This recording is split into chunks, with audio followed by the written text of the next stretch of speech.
नमस्कार साथियों, मैं अशोक कुमार लोचिव हिंदी की क्लास में आपका हार्दिक स्वागत करता हूं।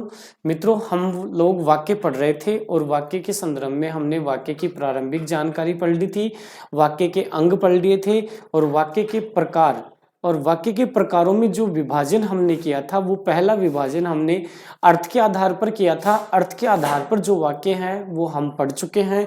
आज जो हम वाक्य का प्रकार पढ़ेंगे वो पढ़ेंगे रचना या बनावट के आधार पर। रचना या बनावट के आधार पर। रचना या बनावट के आधार पर देखो, रचना या बनावट के आधार पर वाक्य जो होता है इसके तीन प्रकार होते हैं। रचना या बनावट के आधार पर वाक्य के कितने प्रकार होते हैं? तीन प्रकार होते हैं। पहला जो आता है वो है सरल या साधारण वाक्य।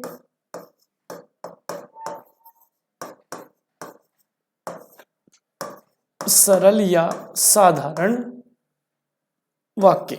दूसरा जो है वो है मिश्र वाक्य। तीसरा जो है वो है संयुक्त वाक्य। संयुक्त वाक्य यानी पहला जो भेद आता है वो है सरल या साधारण वाक्य, दूसरा मिश्र वाक्य, तीसरा संयुक्त वाक्य। यानी रचना या बनावट के आधार पर वाक्य के तीन प्रकार किए जाते हैं। पहला सरल या साधारण वाक्य, दूसरा मिश्र वाक्य और तीसरा संयुक्त वाक्य। सबसे पहले हम पढ़ते हैं सरल या साधारण वाक्य को, उसके बाद में मिश्र वाक्य को और उसके बाद में संयुक्त वाक्य को। पहचानने का तरीका भी आपको बताया जाएगा कि आपके सामने जब ऑप्शन दिए हुए हों आप क्या करें, किस कारण से आप कौन से शब्द को देखें, उस शब्द को देखते ही संयुक्त वाक्य कर दें, उस शब्द को देखते ही आप मिश्र वाक्य कर दें। तो सबसे पहले हम पढ़ेंगे मित्रों सरल या साधारण वाक्य। सरल या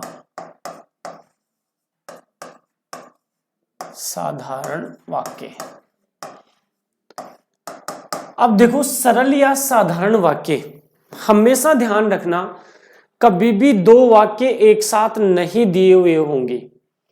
जहां दो वाक्य एक साथ दिए हुए आ रहे हैं वो सरल या साधारण नहीं हो सकता। अगर कहीं भी कोई वाक्य किसी योजक से जुड़ा हुआ है और लेकिन किंतु परंतु अर्थात या न वर्ण एवं तथा इनसे जुड़ा हुआ है, यदि तो जब तक यद्यपि तथापि इन यदि योजकों से जुड़ा हुआ है तो वो वाक्य कभी भी सरल या साधारण नहीं हो सकता। सरल या साधारण वाक्य में केवल जो क्रिया होगी, वाक्य की जो मुख्य क्रिया होगी वो मुख्य क्रिया एक ही होगी। अब जहां दो वाक्य एक साथ दिए हुए होंगे वहां तो दो क्रियाएं आएंगी। सीधी सी बात है कि दो वाक्य एक साथ आ रहे हैं, जैसे राम पुस्तक पढ़ता है और श्याम खेलता है, तो यहां तो पढ़ना भी क्रिया आ रही है और खेलना भी क्रिया आ रही है। लेकिन सरल या साधारण वाक्य जो होते हैं इनमें जो मुख्य क्रिया होती है वो केवल एक होती है, एक से अधिक मुख्य क्रियाएं नहीं होती हैं। तो जिन वाक्यों में मुख्य क्रिया एक हो वो वाक्य क्या कहलाएंगे? सरल या साधारण कहलाएंगे। या जिन वाक्यों में एक उद्देश्य और एक विधेय होता है, यानी जो वाक्य एक उद्देश्य और एक विधेय से मिलकर बनते हैं वो वाक्य क्या कहलाएंगे? सरल और साधारण कहलाएंगे। हमने उद्देश्य और विधेय के संदर्भ में पढ़ा है, तो जहां भी एक उद्देश्य और एक विधेय आ जाए, जैसे परिभाषा मैंने आपके सामने क्या बोली, जिन वाक्यों में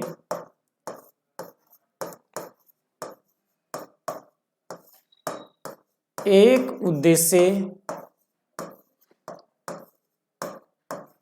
जिन वाक्यों में एक उद्देश्य तथा एक विधेय, जिन वाक्यों में एक उद्देश्य तथा एक विधेय होता है, जिन वाक्यों में एक उद्देश्य तथा एक विधेय होता है वे सरल या साधारण वाक्य कहलाते हैं। वे सरल या साधारण वाक्य कहलाते हैं। कौन से वाक्य? जिन वाक्यों में एक उद्देश्य तथा एक विधेय होता है वे सरल या साधारण वाक्य कहलाते हैं। जैसे देखो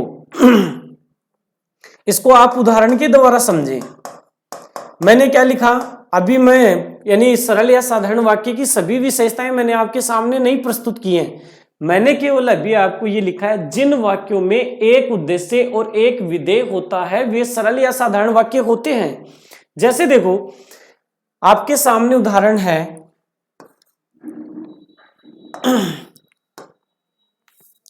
जैसे उदाहरण है राम पुस्तक पढ़ता है लेकिन श्याम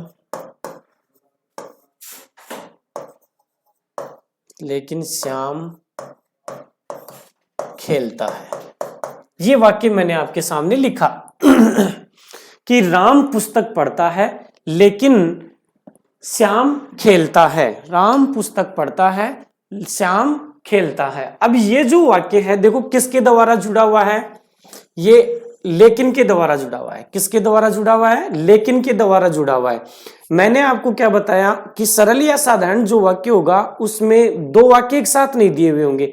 यहां देखो एक तो ये हो गया राम पुस्तक पढ़ता है और दूसरा हो गया श्याम खेलता है। दो वाक्य आ गए, यानी एक वाक्य तो हमारे सामने आया राम पुस्तक पढ़ता है और दूसरा है श्याम खेलता है। अब इसमें देखो यहां जो ये राम दिया हुआ है ये क्या है? उद्देश्य। ये क्या है? उद्देश्य। पुस्तक पढ़ता है ये क्या है? विधेय। इसमें देखो श्याम जो है ये क्या है? उद्देश्य। और खेलता है ये क्या है? विधेय। हमने सरल या साधारण वाक्य की परिभाषा में क्या पढ़ा? एक उद्देश्य और एक विधेय जहां होगा वे क्या होंगे? सरल या साधारण वाक्य। अब यहां जो राम पुस्तक पढ़ता है लेकिन श्याम खेलता है, इसमें तो एक उद्देश्य ये आ गया, एक उद्देश्य ये आ गया, एक विधेय ये आ गया, एक विधेय ये आ गया। कितने उद्देश्य आ गए भाई? एक उद्देश्य ये रहा, दूसरा उद्देश्य ये रहा, दो उद्देश्य आ रहे हैं, एक विधेय ये रहा, दूसरा विधेय ये रहा। कितने विधेय आ रहे हैं? दो विधेय आ रहे हैं। यानी इस वाक्य में दो उद्देश्य और दो विधेय दिए हुए। इसका मतलब ये सरल या साधारण नहीं हो सकता। तो आप ऐसे न पहचाने कि यहां एक उद्देश्य ये, एक विधेय ये, ऐसे नहीं पहचाने। जहां भी जिस भी वाक्य के, यानी जहां और, लेकिन, किंतु, परंतु, अर्थात, अथवा, मानो, तथा, या, न, वरन, लेकिन, बल्कि, क्योंकि, यदि, तो, जब तक, यद्यपि, तथापि, जो, ऐसे जो सब ज्यों ही त्यों ही अगर ये कहीं भी किसी वाक्य में आ रहे हैं वो कभी भी सरल या साधारण नहीं होगा। आपको ये देखना ही नहीं है वहां कि इसमें उद्देश्य कितने आ रहे हैं, विधेय कितने आ रहे हैं। वैसे सरल या साधारण वाक्य एक उद्देश्य एक विधेय से मिलकर बनता है, लेकिन हम कैसे पहचाने कि इसमें एक उद्देश्य और एक विधेय आ रहा है?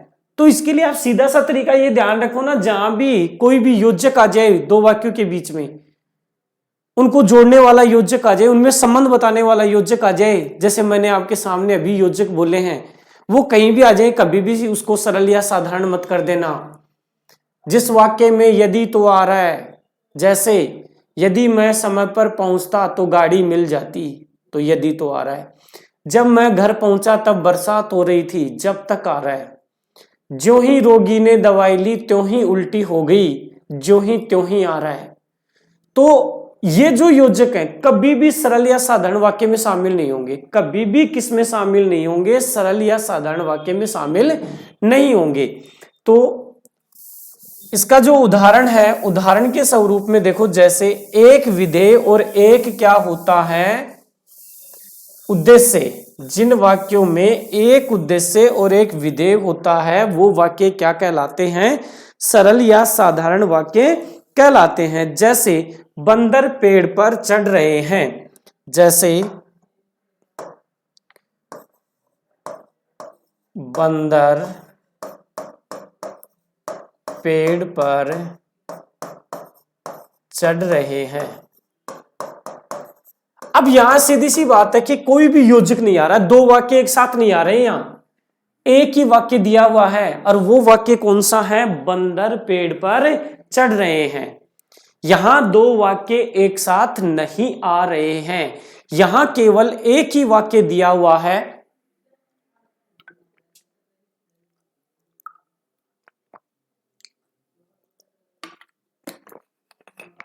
यहां केवल एक ही वाक्य दिया हुआ है कि बंदर पेड़ पर चढ़ रहे हैं। अब देखो ये वाक्य किसी भी योजक के द्वारा नहीं जुड़ सकता क्योंकि अकेला वाक्य आ रहा है। अकेला वाक्य है तो ये किसी योजक से नहीं जुड़ सकता। योजक से वाक्य तभी जुड़ेगा जब दो वाक्य एक साथ दिए हुए होंगे, अकेला वाक्य कभी भी योजक से नहीं जुड़ेगा। अब यहां देखो, हमने उद्देश्य और विधेय के बारे में पढ़ा था कि जिस वाक्य में जिसके बारे में कहा जाता है वो उद्देश्य होता है, और उद्देश्य के विषय में जो कुछ कहा जाता है वो क्या होता है, विधेय। इस वाक्य में किसके बारे में कहा जा रहा है, बंदर के बारे में कहा जा रहा है। किसके बारे में कहा जा रहा है भाई, बंदर के बारे में कहा जा रहा है। तो ये जो बंदर है, ये वाला जो बंदर है, ये क्या हो गया, उद्देश्य। ये क्या हो गया, उद्देश्य। बंदर के बारे में क्या कहा गया, बंदर के बारे में कहा गया कि पेड़ पर चढ़ रहे हैं। बंदर के बारे में कहा गया कि पेड़ पर चढ़ रहे हैं। तो ये क्या हो गया, विधेय। ये क्या हो गया, विधेय। तो इस वाक्य में देखो एक उद्देश्य आया है और एक क्या आया है, विधेय आया है। इसलिए ये क्या है, सरल वाक्य है। इसलिए ये कैसा वाक्य है, सरल या साधारण वाक्य है। अब जैसे और उदाहरण, मैंने आपके सामने उदाहरण लिखा, राम और श्याम पुस्तक पढ़ रहे हैं। राम और श्याम पुस्तक पढ़ रहे हैं। राम और श्याम खेल रहे हैं। राम और श्याम पत्र लिख रहे हैं। राम और श्याम बाजार जा रहे हैं। राम तथा श्याम पुस्तक पढ़ रहे हैं। राम एवं श्याम पुस्तक पढ़ रहे हैं। तो यहां देखो और आ गया, क्या आ गया, और आ गया। अब किसी के दिमाग में ये आ सकता है कि सर इसमें तो और आ गया, तो ये तो और के द्वारा जुड़ा हुआ है। अरे यहां ये ध्यान रखो कि जो और का प्रयोग हुआ है ये दो वाक्यों को जोड़ने के लिए नहीं आया है, ये दो शब्दों को जोड़ने के लिए आया है। और जहां दो शब्दों को जोड़ने के लिए और तथा या इनका प्रयोग किया जाता है तो वो संयुक्त वाक्य नहीं होता है, वो सरल वाक्य में ही रखा जाता है। तो यहां और का प्रयोग राम और श्याम को जोड़ने के लिए किया गया है, न कि दो वाक्यों को जोड़ने के लिए किया गया है। तो ये वाक्य भी किस में रखा जाएगा, सरल या साधारण में ही रखा जाएगा। यहां और का प्रयोग दो शब्दों को जोड़ने के लिए हुआ है, न कि दो वाक्यों को जोड़ने के लिए हुआ है। तो इसको दोबारा देखिए, देखो मैंने उदाहरण लिखा था,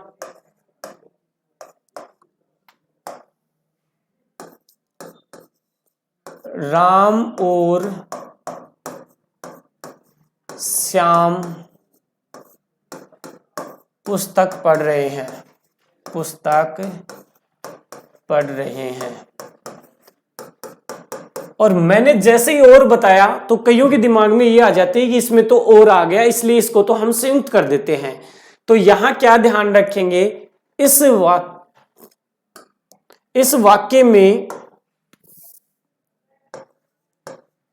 वाक्य में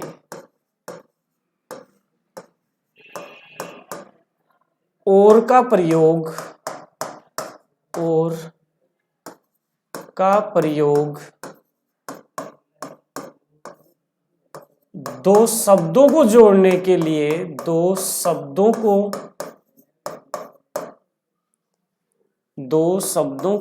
जोड़ने के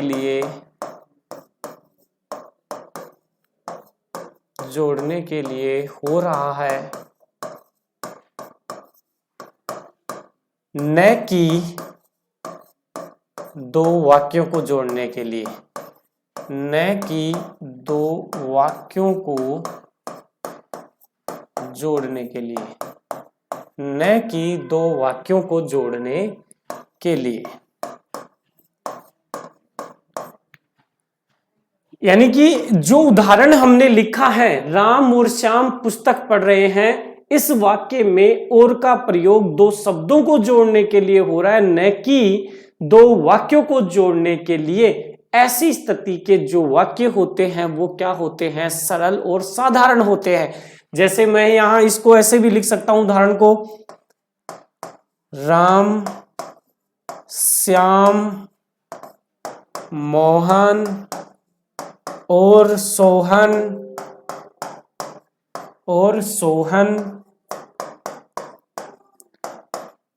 बतिया रहे हैं, यानी बातचीत कर रहे हैं, बतिया रहे हैं। अब यहां देखो और का प्रयोग, कई सोचेंगे कि यहां तो बीच में हो गया, सर वाक्य के बीच में आ रहा है, इधर वाला एक वाक्य उधर वाला एक वाक्य। अरे नहीं, यहां राम श्याम मोहन और सोहन को, यानी चार व्यक्ति थे, इन चार व्यक्तियों को जोड़ने के लिए किसका प्रयोग हुआ है? और का प्रयोग हुआ है। और इन चार व्यक्तियों को जोड़ने के कारण ये भी किस में रखा जाएगा? सरल या साधारण वाक्य में ही रखा जाएगा। ऐसा मत कर देना कि यहां बीच में और आ रहा है तो इसको संयुक्त कर दें, नहीं, आपको ये देखना है कि यहां जो और का प्रयोग हुआ है वो शब्दों को जोड़ने के लिए हुआ है या वाक्यों को जोड़ने के लिए हुआ है। जैसे और उदाहरण लिखूं मैं, आपके सामने उदाहरण है, राम बाजार से फल और सब्जियां, राम बाजार से फल और सब्जियां लाया है। ये लो, राम बाजार से फल और सब्जियां लाया है। तो यहां देखो, राम बाजार से फल और सब्जियां लाया है, तो एक तो क्या है शब्द फल है और एक क्या है सब्जी है। इन दोनों को जोड़ने के लिए, इन दोनों को जोड़ने के लिए हमने किसका प्रयोग किया है? और का प्रयोग किया है। फल को और सब्जी को जोड़ने के लिए और का प्रयोग कर रहे हैं, न कि दो वाक्यों को जोड़ने के लिए हम प्रयोग कर रहे हैं। तो ऐसी स्थिति में भी वाक्य किस में रखा जाता है? सरल या साधारण वाक्य में ही रखा जाता है। या तो दो कर्ताओं को जोड़ने के लिए हो सकता है, या दो क्रम जो है उन कर्मों को जोड़ने के लिए और का प्रयोग हो सकता है, दो से अधिक कर्मों को जोड़ने के लिए हो सकता है, दो से अधिक कर्ताओं को जोड़ने के लिए हो सकता है। लेकिन जहां शब्दों को जोड़ने के लिए और का प्रयोग किया जाएगा, तथा का प्रयोग किया जाएगा, या का प्रयोग किया जाएगा, ये उस स्थिति में हमेशा किस में रखे जाएंगे? सरल या साधारण वाक्य में रखे जाएंगे। इसके बाद में जो बात आती है वो है, हमेशा ध्यान रखना मित्रों, पूर्वकालिक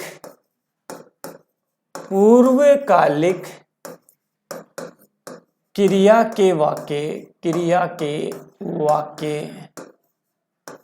पूर्वकालिक क्रिया के वाक्य हमेशा सरल या साधारण होते हैं, हमेशा सरल या साधारण वाक्य होते हैं। पूर्वकालिक क्रिया के जो वाक्य हैं वो हमेशा सरल या साधारण होते हैं। जैसे देखो, आपके सामने उदाहरण है, मैंने क्या लिखा? पूर्वकालिक क्रिया के। तो जैसे मोहन नहाकर सो गया। मोहन नहाकर सो गया। अब हमने जो सरल या साधारण वाक्य होते हैं इनकी जो मुख्य क्रिया होती है वो एक ही होती है। मुख्य क्रिया क्या होती है? एक ही होती है। यानी जिस वाक्य में क्रिया का एक रूप है और वो क्या हो? मुख्य क्रिया हो। तो मुख्य क्रिया एक होती है तो वो सरल साधारण है। और जब हमारे सामने नहाना भी, सोना भी, जाना भी इस प्रकार से क्रिया आ जाती है तो हम इसको मान बैठते हैं भाई इसमें तो एक से अधिक क्रिया आ गई, एक से अधिक विधेय आ रहा है, तो हम तो इसको किस में कर दें? इसको संयुक्त में कर दें। जबकि पूर्वकालिक क्रिया का जो वाक्य है वो हमेशा सरल या साधारण होता है। पूर्वकालिक क्रिया कर, जो ये जो क्रिया है, जिस क्रिया के साथ में कर लगा हुआ हो, ये जो क्रिया है ये पूर्वकालिक क्रिया है। ये कौन सी क्रिया है? पूर्वकालिक क्रिया है। और जिन क्रियाओं के अंत में पूर्वकालिक क्रिया क्या होती है? पूर्वकालिक क्रिया होती है जिन क्रियाओं के अंत में कर या करके लगा हुआ होता है। कर या करके लगा हुआ होता है वो क्रिया क्या होती है? पूर्वकालिक क्रिया होती है। और पूर्वकालिक क्रिया है तो अब आपके सामने देखो कर या करके, नहाकर, कर लगा हुआ, इसका मतलब इस वाक्य में पूर्वकालिक क्रिया का प्रयोग हुआ है। तो ये पूरा का पूरा वाक्य कैसा होगा? सरल या साधारण वाक्य होगा। तो पूर्वकालिक क्रिया के वाक्य जो होते हैं वो क्या होते हैं? सरल या साधारण वाक्य होते हैं। जैसे और उदाहरण देखो। अब इसके बाद में हम इसमें पढ़ रहे हैं कि सरल या साधारण वाक्य जो होते हैं, सरल या साधारण वाक्यों की मुख्य क्रिया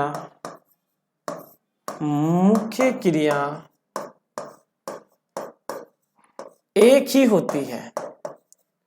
सरल या साधारण वाक्यों की मुख्य क्रिया एक ही होती है। यानी उसमें चाहे क्रियाएं कितनी भी आ रही हों लेकिन मुख्य क्रिया क्या होगी? एक ही होगी। इस वाक्य में नहाना भी क्रिया आ रही थी, सोना भी क्रिया आ रही थी, जाना भी क्रिया आ रही थी, लेकिन मुख्य क्रिया सोना है, सो गया, तो मुख्य क्रिया वही होगी। तो जहां भी यानी सरल या साधारण वाक्य होंगे उनमें जो मुख्य क्रिया होगी वो क्या होगी? एक ही होगी। ऐसे सभी वाक्य किस में रखे जाएंगे? सरल या साधारण वाक्य में रखे जाएंगे। जैसे और उदाहरण के द्वारा समझें आप इसको। जैसे आपके सामने उदाहरण है, दिन का थका हुआ आदमी, दिन का थका हुआ आदमी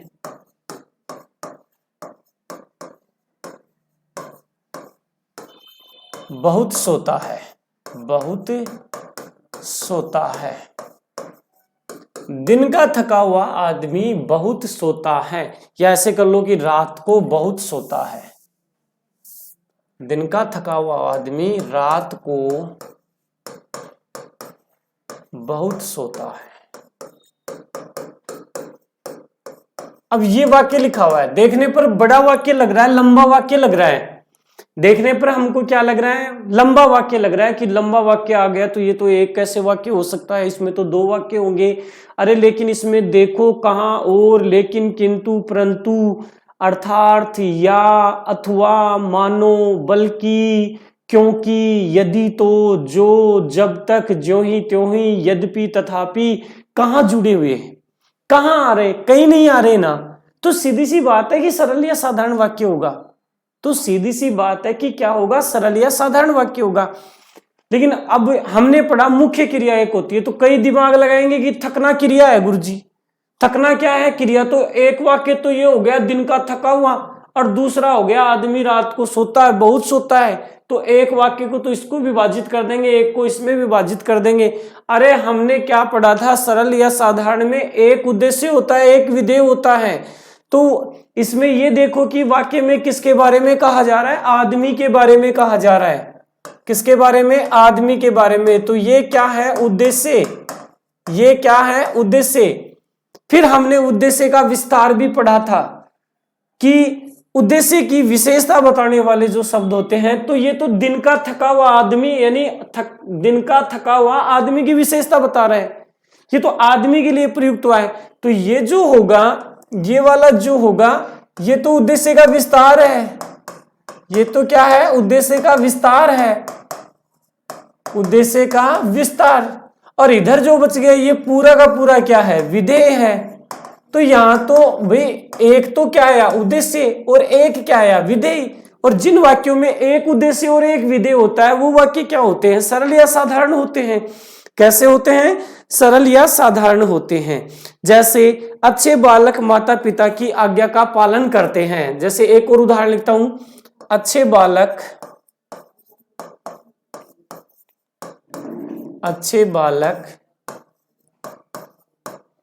माता पिता की आज्ञा का पालन करते हैं।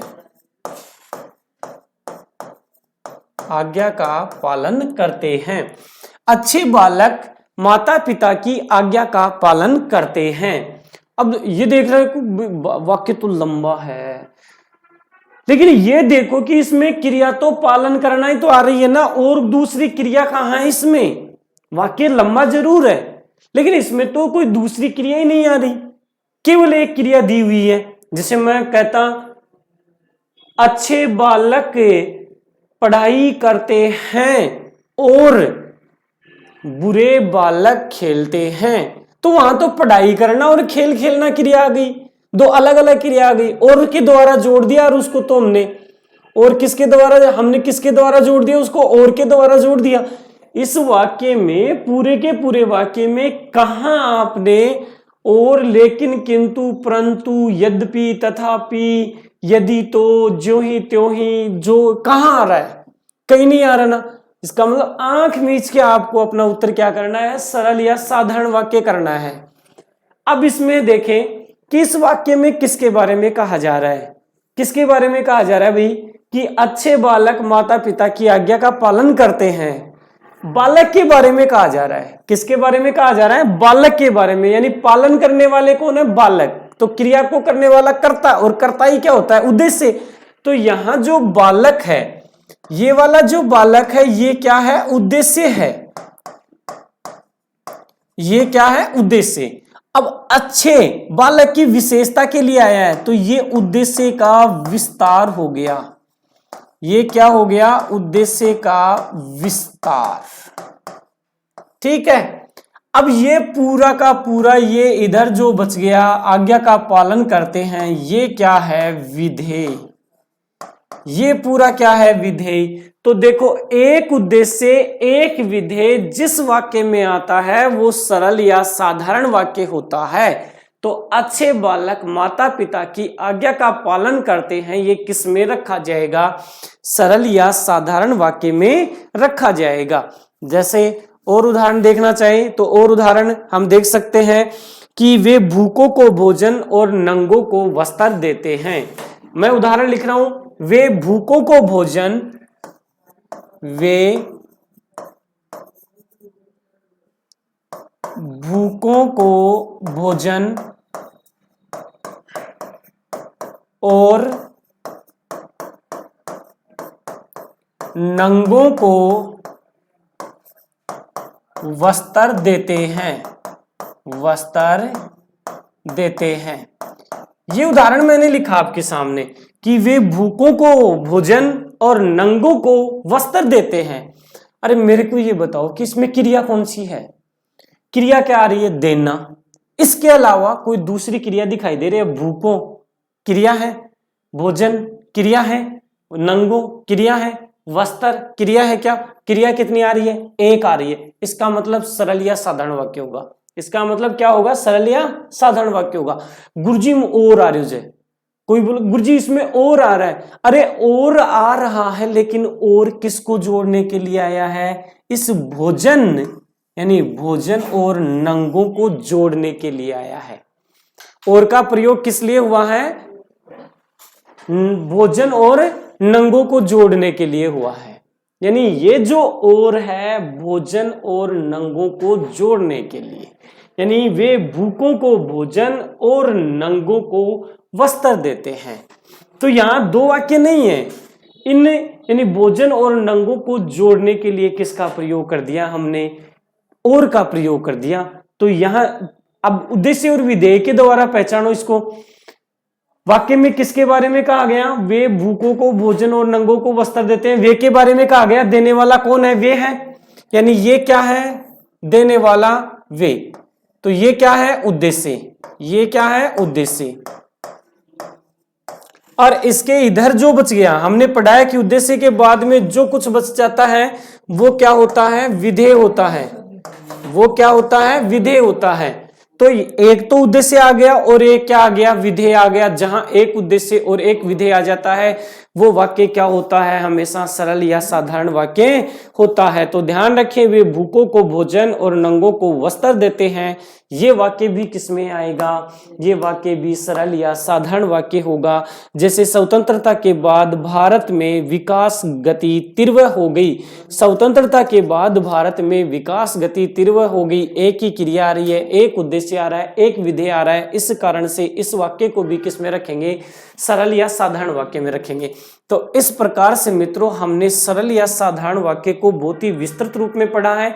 छोटे रूप में मैंने आपको नहीं बताया है, सीधा ऐसे बता के मैं आगे नहीं बढ़ाऊं कि जहां एक उद्देश्य और एक विधेय आ जाए वो सरल या साधारण वाक्य होता है। मैंने इसमें जितनी भी प्रायिकता हो सकती थी उन सभी प्रायिकताओं को आपके सामने प्रस्तुत किया है।